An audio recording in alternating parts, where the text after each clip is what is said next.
Então tá. Então a gente está lendo um pouquinho do Prabhupada Bhaktisiddhanta, né? Da biografia dele. E a gente está falando um pouco a respeito dos principais discípulos, né? Prabhupada Bhaktisiddhanta, discípulos que são desconhecidos para nós. Então, Prabhupada Bhaktisiddhanta, que foi um grande mestre espiritual na nossa linha, teve vários discípulos, e a gente está lendo um pouquinho sobre eles, né? De Subodha, né? Subodha, que depois foi conhecido como Sundarananda, né? Que era um dos principais discípulos, né? De Prabhupada Bhaktisiddhanta. A lealdade de Subodha para com seus antigos mentores e crenças foi abalada ao ver todos aqueles que ele pensava serem amigos e simpatizantes desaparecerem um por um, gradualmente apreciando que ao longo de sua vida ele havia sido enganado. Ele ouviu uma voz interior: seja paciente, ouça esta oração direta, deixe sua mente entrar no que deve ser ouvido, não siga as massas como ovelha tola. Então Subodha celebrou o que foi declarado hoje, é de fato totalmente consistente com as conclusões de Srimad Bhagavatam e Mahaprabhu. Então eu certamente reconhecerei isso como genuíno Senhor. Pelo tempo que for necessário, ouvirei e pacientemente tentarei entender essa filosofia até que todas as minhas dúvidas sejam esclarecidas. Agora eu quero a verdade, nenhuma outra decepção. Então, Subodha, né, no caso, Sundarananda, né, depois, ele era uma pessoa muito inquisitiva, né?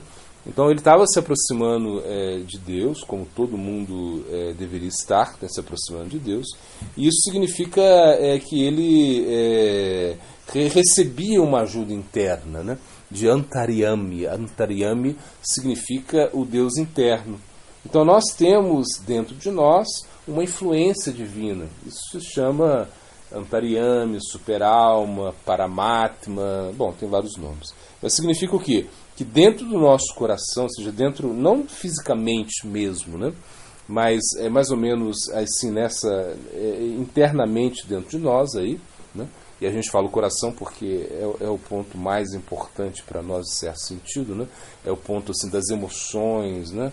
Dos sentimentos, né? Você, naturalmente, quando você fala eu sou, né? Ou eu quero, eu gosto, você coloca a mão no coração, né? Isso foi demais para mim, ou seja, porque nós somos coração, em certo sentido, né? Por exemplo, quando a gente pensa em alguma coisa, né, que a gente gosta, a gente não coloca a mão na mente, né, ou seja, na cabeça, né, indicando a nossa mente, a nossa inteligência, né? Você fala assim, eu quero muito, eu gosto muito, eu quero, eu sou. Você não coloca a mão na sua cabeça, né? Você vai colocar a mão no seu coração, porque o coração é o centro. Então esse é o centro, o coração, é uma coisa muito importante para nós, né? Ou seja, é aquilo que nos faz mover, é aquilo que dá sentimento à nossa vida, que dá sentido à nossa vida. A nossa existência é devido aos nossos sentimentos, às nossas emoções, né? E de certa maneira ele havia sido enganado, ou seja, porque nessa busca, né, que a gente está, por vidas e vidas, nós estamos, né, vidas e vidas, né, buscando isso, né? Ou seja, a alma é como a natureza da alma, ela é eternamente serva de Krishna, né? Mas ela se desconectou com Krishna, algo assim mais ou menos. Ela esqueceu de Krishna e ela fica vagando, viajando, né, por esses universos, né? Aí tem um verso que fala, né, Brahmanda Brahmite Kona Bhagavan Diva Guru Krishna Parshadepoi Bhakti Lata Bija. Um verso muito famoso, né?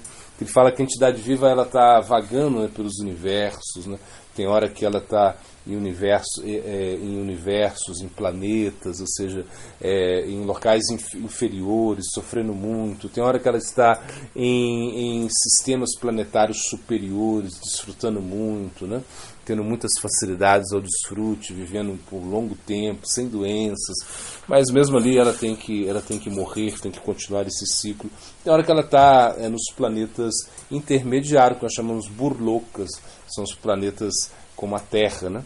A gente acredita que existem muitos universos, muitos planetas, uma coisa assim, muito E nós somos, o nosso planeta não é nada em comparação a todo esse universo, como um grãozinho de areia que tem. Então a gente acredita que existem vidas, né, nos outros planetas, nos outros universos também, ou seja, essa é a crença dos Vedas, né? E, por exemplo, nos Suargas, né, que são os planetas celestiais, ali, por exemplo, só para dar um exemplo, ali a manga não tem casca, a manga não tem caroço, né? Tem manga lá, só que não tem casca, não tem caroço. Para você desfrutar, muito mais facilidade você vai ter, né? O seu corpo pode digerir qualquer coisa nesses planetas superiores. Você come qualquer coisa, ele vai digerir. Você nunca vai ter indigestão ali, imagina. Você vai ser sempre forte, sempre jovem, sempre bonito, bonita, né? Planetas celestiais.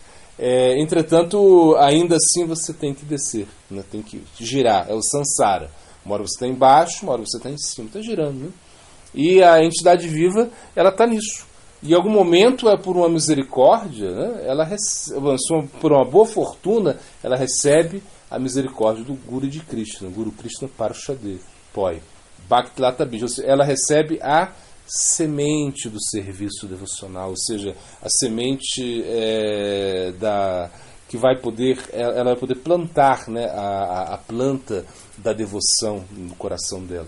Então isso é muito interessante, ou seja, quando isso acontece, né? Agora, qual é o ponto? O ponto é que quando a gente está praticando a vida espiritual, quando você começa a pensar, né, que existe algo diferente, né? Que amike ne amaya jareta patraya, irana hijani que mana rita roy. O verso está falando, quem sou eu, por que eu estou sofrendo tanto nessa existência material, de onde eu vim, para onde eu vou, né? Qual vai ser o meu destino, né? São perguntas inteligentes, né, que você faz, né? O que eu vou fazer na minha vida, né? Ou seja, por que eu estou aqui? Qual é o sentido da vida? Então isso são perguntas muito inteligentes. E essas perguntas elas devem ser respondidas por pessoas inteligentes também. Com pessoas que a inteligência que eu estou dizendo é a inteligência espiritual. Ou seja, pessoas que querem realmente cuidar da sua vida, cuidar da sua existência espiritual. Então elas querem um sentido para a vida, elas não acreditam que somente é isso, nascer, morrer, envelhecer, ficar doente, desfrutar um pouco. Não, isso não é só isso que existe. Existe algo superior, que é o plano da alma, e nós queremos viver nesse plano da alma. Então nesse momento aí que a gente desenvolveu uma certa sinceridade para sair desse mundo material, aí a gente recebe ajuda interna também, né? Essa ajuda interna é antaryami, né? Ou seja, você recebe essa ajuda interna, ou a voz da consciência, eu não sei, uma coisa assim mais ocidental, isso é a voz da consciência, uma voz que fala, olha, vai lá, né, vai fazer yoga, vai lá,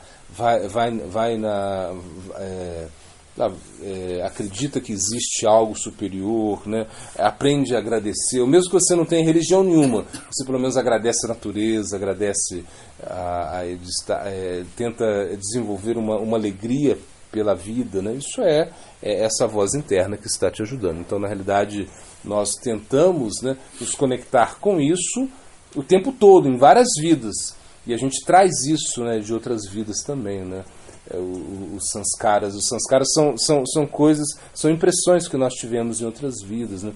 Por isso, por exemplo, por isso que se explica que tem pessoas que têm mais facilidade de se atrair por algum processo espiritual do que outras, ou por processos espirituais diferentes. Tem pessoas, por exemplo, que são mais os transcendentalistas, pessoas que se atraem pela yoga, eu falo yoga assim, não é somente uma coisa física, né? Porque a gente pode pensar também na yoga como uma coisa muito física, né? Às vezes você vai na academia, eu quero ficar com o meu corpo tem que estar melhor. Não, na yoga é uma coisa de corpo-mente, a yoga é uma conexão divina. Yoga não é uma ginástica, né? Que é como muitas pessoas pensam, né? Então, se uma pessoa tenta uma conexão, isso significa que ela tem alguma coisa de outra vida que ela está resgatando nessa, né? Então é isso que a gente vê nesse caso de Subodha, que era Sundarananda, ele estava realmente resgatando isso com muita sinceridade. Guru Premananda.